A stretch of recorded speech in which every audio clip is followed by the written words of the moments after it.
Semalam ada satu customer call. Hari cuti biasalah kan. Kita jarang sekarang orang call.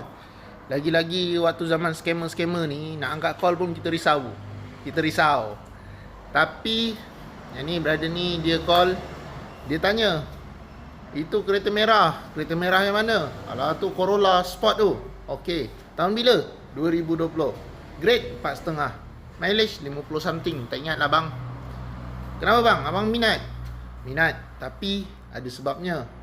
Abang punya kereta bulanan dah settle. Cumanya abang nak kereta full loan bulan-bulan 1,000. Kau boleh bagi tak itu harga? Dia punya ayat. Bukan aku panas. Tak panas. Cuma dia terfikir, siapa yang nak pakai kereta?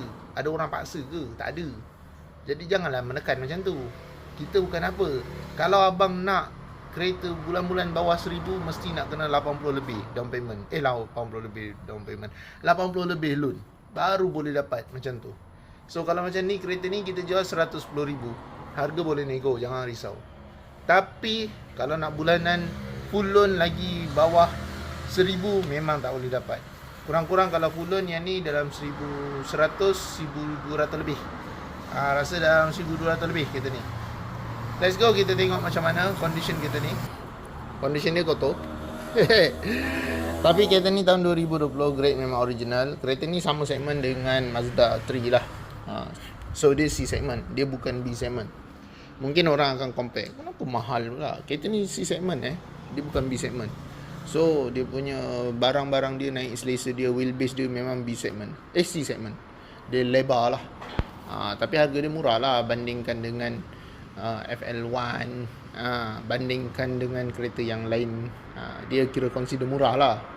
Engine dia pun turbo, 1.2 turbo. So don't expect yang lebih. Tapi kereta ni boleh 0 ke 100 dalam 9 saat lebih lah, 9.8 saat. Consider okey lah. Dengan body berat dalam 1,200 kilo ni, cukup berbaloi lah sebenarnya. Sport rim pun 18 inci.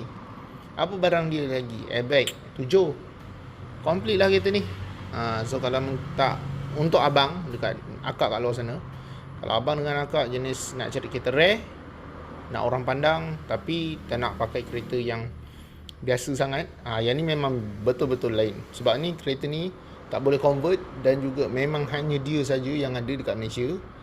Kalau Altis tu dia body lain. Dia tak sama macam Civic FL1 dengan FK8, FK2. Dia lain semua. Dia body dia lebih kurang boleh match, boleh gabung-gabung kan. Yang ni